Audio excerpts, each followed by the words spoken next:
Greetings again, friends. For today's podcast, let's head to West Africa, specifically Nigeria, because the world has been watching this gigantic, huge, historic big deal of a presidential election which just wrapped up in Nigeria, and it has resulted in the dethroning of the sitting president and a new president coming in. And it's a really big deal for Nigeria. It's actually just as a big deal for West Africa as a whole, and indeed it has impacts for the entire world. How's that for a setup? All right, what shall we call this podcast about the Nigerian elections? How about Buhari spells bad luck for good luck? I got my radio voice on today. All right, Buhari, good luck, bad luck? What's this all about? Well, that's the names of the outgoing and incoming new president.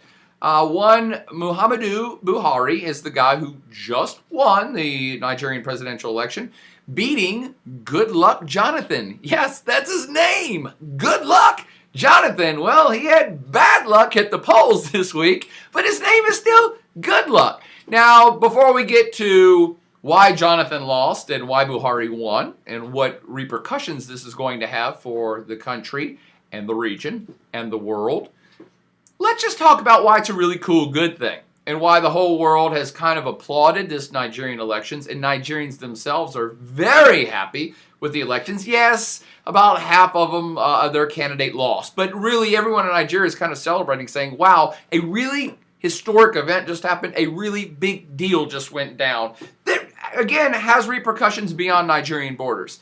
And what I'm talking about here is they had a presidential election and a democratic election. And the sitting incumbent president lost, and a new guy's coming in, and it's happened peacefully. Now, yes, this group named Boko Haram blew up a bunch of people and killed a bunch of people trying to vote at the polls, but that had nothing to do. That wasn't sanctioned violence by the state. This is a state that has tons of political corruption, so a lot of us from the outside, and probably a lot of Nigerians too, were expecting this vote to be flawed, to be rigged, that the sitting president wouldn't relinquish power even if he lost. That all of these what ifs didn't happen, and so you had an election which was, by most standards, has been called pretty free and fair. It looked like it went down okay. And more importantly, it dethroned a sitting president, the sitting president that had all the power and all the levers of power at his disposal to not lose this election if he wanted to cheat at it. But also, he very quickly admitted defeat. That was spectacular cool. All of us were like, whoa! He went without a fight. Mostly because the margin of the voting was so overwhelming. For Goodluck Jonathan to have disputed it would have been to just say, I'm not recognizing the democratic process. I think somewhere on the order of 2 million, 2.5 million votes was the spread, and it's like, well, you can't fake that one, you can't cheat that one. Buhari won by a lot. So Goodluck Jonathan, yesterday said, I admit defeat. Good luck to the incoming guy. And that's a really big deal because that doesn't happen often in Africa. Even the places that supposedly are democratic, that supposedly have elections, cheating is common and consolidating power is common, and holding on to the presidential seat well past your invitation date is very common in Africa. Some of the longest serving rulers on planet Earth are in African countries. One need look no further than Zimbabwe, a place you've probably heard about in the news, where Robert Mugabe, who got elected 33 or 34 years ago, keeps getting elected, and that's a very common tale across Africa. So looking at Nigeria, we're like, whoa, it's an actual democratic transition, and it's happening. And not only, note to self on this one, not only was it that one guy lost the election and a new guy, an outsider, kind of came in and is taking over and everybody's cool with it, but also it was a changing of the guards in terms of the political parties themselves. Muhammadu Buhari, the incoming president of Nigeria, is from the other political party. Nigeria has a lot of political parties, but there's kind of 2 or 3 main big ones. And so he was from the opposition party. So they weren't even on the inside levers of power. It wasn't like this is an internal thing where one political party had a president and somebody challenged them from within the party. No, this is an outside political party that just took over. And this marks the end of over a decade or more, maybe 20 years, of this one single political party that's held power. So to sum this up, Buhari is from the All Progressives Congress Party, APC. Not that I necessarily want you to memorize Nigerian political parties, but they were an opposition party that's never held the presidency, to my knowledge, ever. The sitting president, Goodluck Jonathan, was from the People's Democratic Party, the party that's been in power for like 20 years, pretty much in the modern era. Many of us, inside and outside Nigeria, would say, yeah, well, Nigeria is kind of a democracy, but it's a one-party state because only one political party's ever held power. Much the same in Egypt, much the same in Zimbabwe, much the same in lots of African countries. So this is why it's a historic big deal that people are getting excited about it, because it's like, it's now a true democracy. You've had not just a peaceful transition between leaders, but between different political parties. Get it? All right. Now, the other reason that this is a really huge deal is because I simply can't believe that it happened. Why would I be so stunned that this would happen so peacefully and legitimately in Nigeria? Because Nigeria is a wildly corrupt state.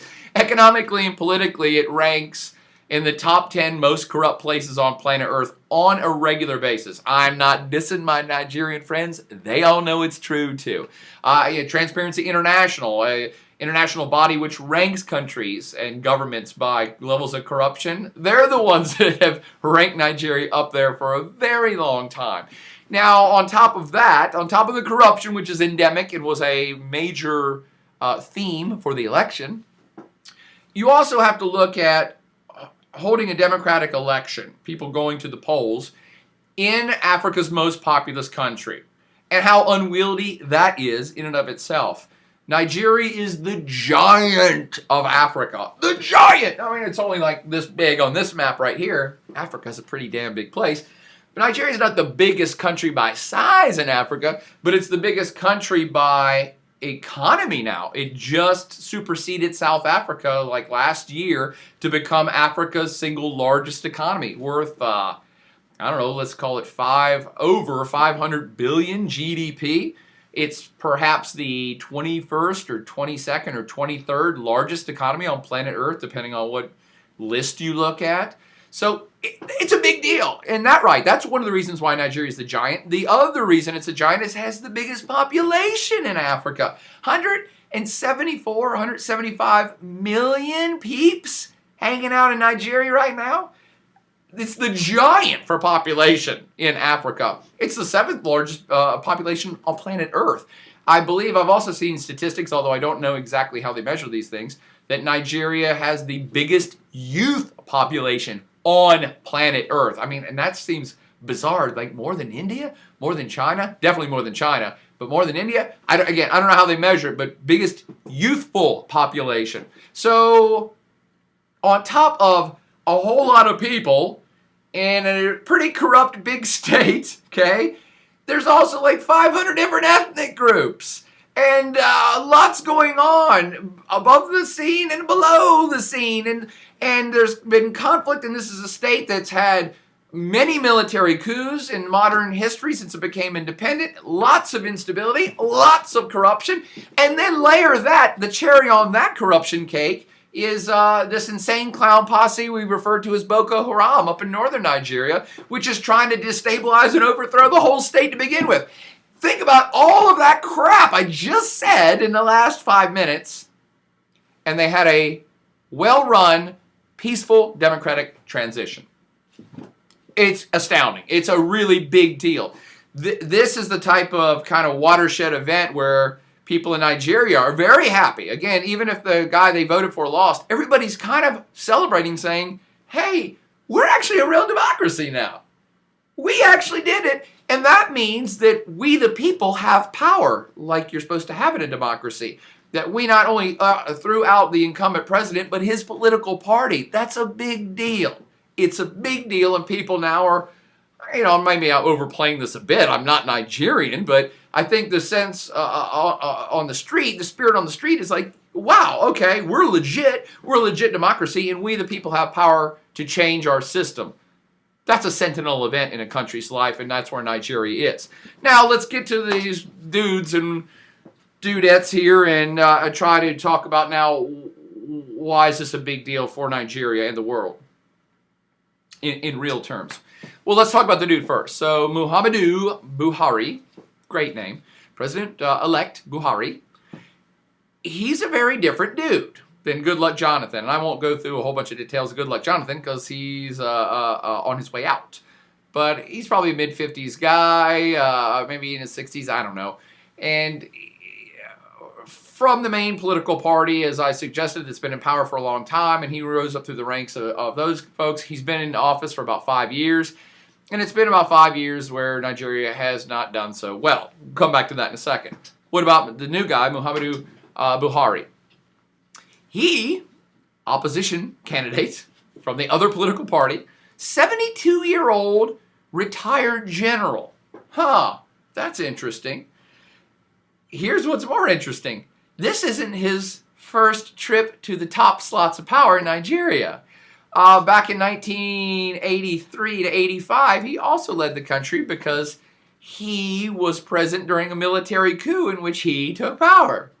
So a lot of his detractors, people who, during the political campaign, they were attacking him nonstop about this because he was not really a fan of democracy. He was a military guy who actually took over power in a military coup and then kind of ran the country with an iron fist and instituted all sorts of draconian laws, quite frankly, but in a nice way. And this is going to sound funny for me to say because, I'm a anti the man, anti the power, anti big government.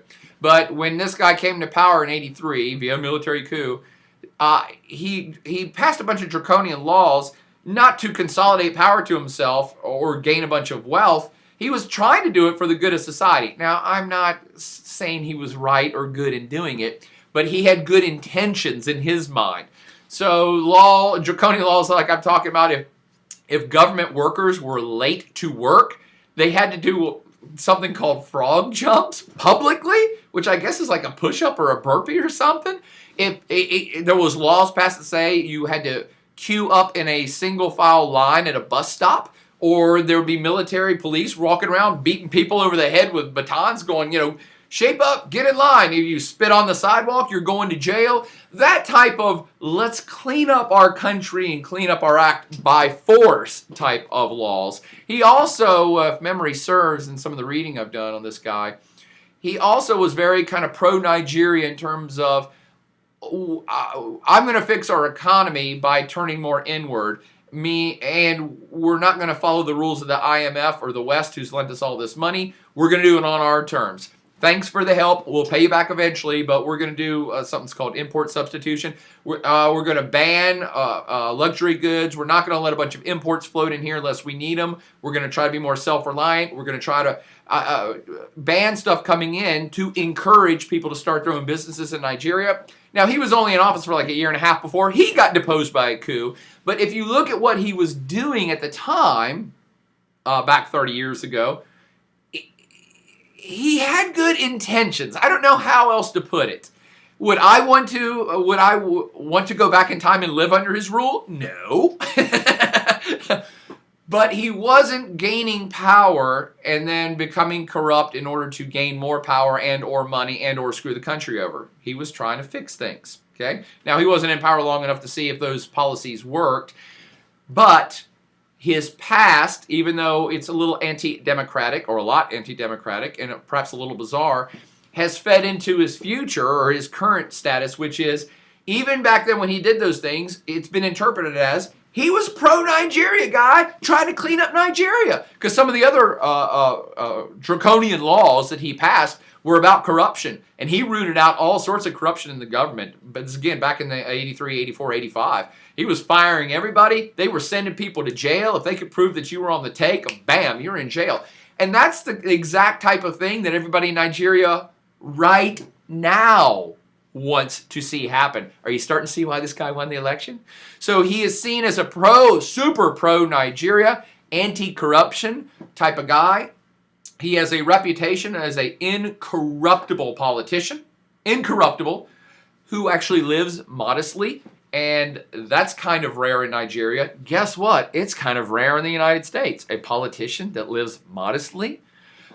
So you start to put these things together, and he's kind of a good guy. He's a good-looking candidate because he's clean. He's incorruptible. He wants to clean up corruption.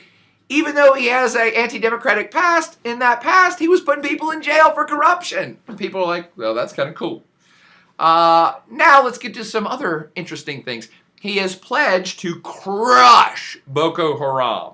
Yeah, now we're getting real. Now we're getting to impacts beyond Nigeria, and that are going to affect the region and the world. So he's promised to crush the Boko Haram insurgency up in northern Nigeria, which has spread out to other states. And many peeps, including this one, believe that he can actually pull it off where Goodluck could not. I'm not alone in this belief that this is the dude that can destroy Boko Haram. Why do lots of us think that way? He is a Muslim. He's Muslim. He's Islamic. Boko Haram, extreme wacko Islamic. This guy is Islamic. That already starts to speak to you, I think, that, okay, this is a guy who sees this threat, and even though they're all of the same religion, he sees them for what they are, which is not really of the Islamic religion. And he has already said, I'm standing up against this. Yes, I'm Islamic, and yeah, they're Islamic, but we're going to wipe these people out. And that's promising. Goodluck Jonathan's from the South, not Islamic. Again, that's not perhaps a huge big deal, but maybe you don't know this about Nigeria and lots of different states in West Africa, but there's a north-south divide. And the north-south divide is that the northern parts of many of these states, the northern parts are mostly Islamic, the southern parts are mostly Christian. So there's a cultural divide within Nigeria, and it's also based on land use and economics. The north is mostly ranching and farming, and maybe some nomadic lifestyle stuck in there as well. The south is where all the industry is, and all the businesses, where all the money is, and where all the oil is in Nigeria. So Nigeria is kind of one of these split states for a whole variety of reasons that the north and the south are very different. And it plays out in a lot of friction in politics and even in military stuff within Nigeria. And this guy is from the north. Okay, all the action in Nigeria is in the south. This guy's from the north, and he's Islamic, and he's Muslim. He is from not just the north, he's from deep north. The state of Katsina State. I think the name of his hometown is Dara. And it's right on the border. I mean, it is, boom, it is right there on the border with Niger. It's about as far north as you can get, still being in Nigeria. And he's a Hausa. What? H-A-U-S-A. Hausa. It's an ethnic group. Maybe you can consider it a tribe. That's maybe a bit too specific. But being from where he's from, he's Islamic, but he's also Hausa, which is this large ethnic group, perhaps the largest single ethnic group in West Africa. Certainly one of the largest single ethnic groups in Africa as a whole. Maybe 50 to 70 million folks who share the Hausa language, because it's a language, and if you have the same language, that probably means that you share a history and share some culture, and that's how you all share a language. And it's a big group of people that spans not just in northern Nigeria, but in neighboring Niger, Cameroon, Chad, Togo, Ghana, even some in the Ivory Coast.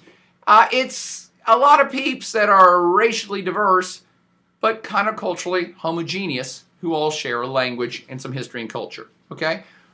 And to say it again, this group spans out in a wide area across 5 or 6 or 7 states. Why would that be important? Hold on, put that one on the back burner, we'll come back to it.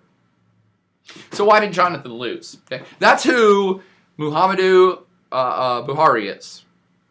President-elect will be in power, I think, in like less than a month. Why did Jonathan lose has a lot to do with the perceived changes that we're all expecting to see in Nigeria, which is during this whole campaign,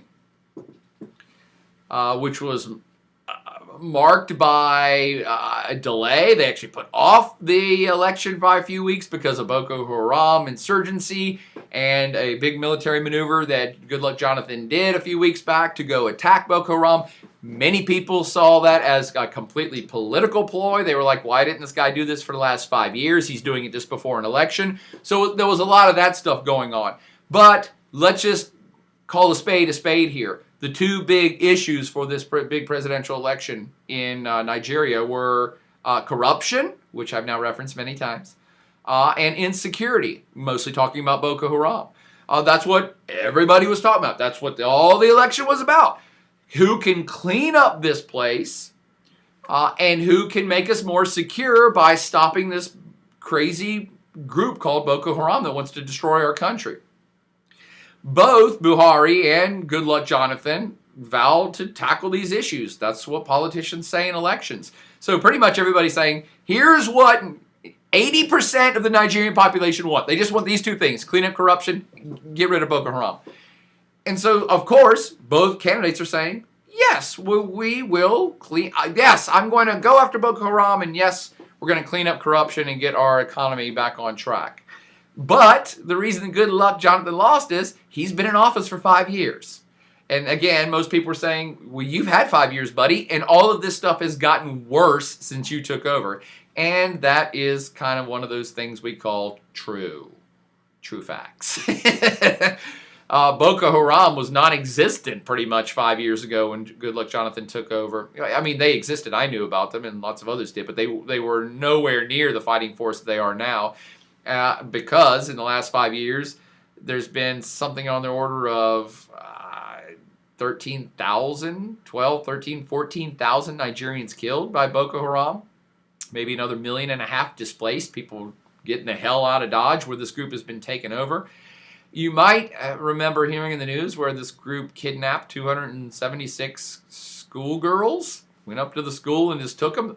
That became a big international embarrassment for Nigeria and got a bunch of attention, and Hollywood celebrities and all those types were drawing attention. Then there was a big Twitter campaign to find the girls. Is any of this ringing a bell? Surprise, surprise. Let me let you in on the end of the story if you don't know it. They never found the girls. And this group has been growing in power and in their insanity and their death wielding and burning down churches and killing people and blowing up stuff. And taking over territory. And their latest stunt, if you missed this in the news, was pledging allegiance to ISIS, another group of insane clown posse Islamic folks over in Iraq and Syria that have, said, hey, we're going to destroy everything in our path and form an Islamic caliphate. This Boko Haram group said, yeah, we're going to pledge allegiance to those guys. They're on point. They're on mission. Woo! So everyone in Nigeria was basically saying for years, hey, can somebody stop this? And good luck. Your good luck has run out because you've had plenty of time and all of this has gotten worse since you were in office, and that is true. Now, how much worse had corruption gotten? I don't know. As I already suggested, Nigeria is so wildly corrupt. They always make the top 10, if not the top 3, list of most corrupt places on the planet. So I don't know if corruption has gotten that much worse, but nobody would say that it's gotten any better since Goodluck took office. And so basically, the bottom line is, if you're running on 2 major themes for the campaign, and you have already had 5 years and failed at them, then the voters don't vote for you. And that's exactly what went down. And then you have Buhari's reputation on top of that as this incorruptible law and order guy who has openly vowed to go destroy Boko Haram. And there you go. You have a presidential winner. So Jonathan really couldn't escape the fact that those 2 issues have gotten worse for Nigeria. And we can now start looking at, okay, why is Buhari perhaps going to have a better time at this? And why is there so much hope that Buhari can do what Goodluck could not do? Well, we'll start with the corruption. Again, going back to his prior tenure as leader of Nigeria, where again, 30 years ago, he was saying, yes, I think this is a really big deal, and so I'm going to root out corruption. And he did actually a bunch of tangible things to root out corruption. Trust me, my friends, we'll make this one a flash quiz question. There are bureaucrats and business people in Nigeria who are quaking in their boots today, worried that this new incoming President Buhari is going to do the same shizzle he did back in the 80s, and they're quaking in their boots. There's probably people packing up their money right now that they've ill-gotten gains and corruption gains that they've gotten. They're probably moving money the hell out of the country as fast as they can under fear that there's going to be a repeat, and many Nigerians would support that. Yes, let's pass a bunch of laws to get rid of corruption. Every economist everywhere says, yeah, Nigeria is the biggest economy in the world, and they suck simply because of corruption. Their unemployment is high, things don't work very well, electricity is spotty in major cities. The whole system is just rotten because of corruption, and there's no need for it. Because they're oil rich, they have a bunch of resources, they have a youthful population, they have an educated population. This country should be making bank. They have the biggest economy in Africa. It should be 5 times bigger than this already. And it's not because of corruption. Buhari seems like the guy who has the track record to maybe whip that into shape. And to suggest it again, there's all sorts of people who have been corrupt for the last decade or 2 or 3 who are probably packing up and getting the hell out of Nigeria before this guy gets into office. All right. Why else do a lot of us have fairly high hopes that President-elect Buhari can also reel in Boko Haram, extremist Islamic insurgency in northern Nigeria? Well, I'll say that 5 times fast.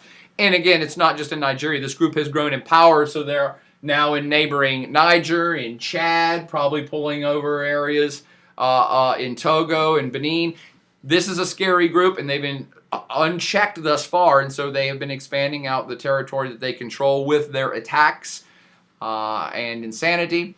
Why could Buhari be the dude who can reel it in? Well, as I suggested, you get a lot more credit and street cred and respect if you are actually kind of one of the gang, all right? So he can say, an outsider coming in and saying, hey, there's this Islamic insurgency, we're going to stop all these Islamic people. If you're not Islamic, then it's immediately seen and can be interpreted as, well, you're kind of an imperialist. You're from the outside. What the hell do you know? Who the hell are you to stop this Islamic insurgency? Maybe Islam's the way it's supposed to be. Because trust me, that's what all the ISIS folks say. They say, oh, look at all these outsiders and foreign devils in here. They don't know Islam. They're just in here killing Islamic people. And that gains some credibility on the street. Well, you can't gain that credibility in Nigeria. This guy is Islamic. And he's coming in saying, you guys are the crazy, and you're not Islamic, and none of us like you, and none of us respect you. And I'm Islamic, so don't even try the imperialistic crap on me, buddy. I'm homegrown, and I think you're nuts, and I'm going to stop you. On top of that, let me go back to the ethnic part. I'm throwing a little ethno-geography here. The reason I pointed out these Hausa is because the Hausa group is all in these same areas that I just outlined where Boko Haram is. Now, does that specifically mean something different that this guy can do, or that he could do better than Goodluck Jonathan? I don't know. But what I'm trying to suggest is all of the areas that Boko Haram operates in, including all of these surrounding states, is also Hausa territory. And this guy's Hausa as well. He is local. He's going to get the respect and credibility. And now let me add a third component. He's ex-military. He's a retired general. What's it going to take to stop Boko Haram? The military! And a local Islamic Hausa guy that knows the culture, knows the language, knows the military. Who would you pick to go stop Boko Haram in this part of the world? I can't think of anybody better. Buhari's the man. He's going to get it done. And to reinforce this ethno-geographic Hausa theme that I pulled in here, recently, and by recently I mean the last several weeks, surrounding countries have also stepped up to send in military operations. military peeps with guns to join a joint force to stop Boko Haram from spreading even further. So what neighboring countries have sent in folks to help out? Let's see, troops from Chad, troops from Niger, troops from Cameroon.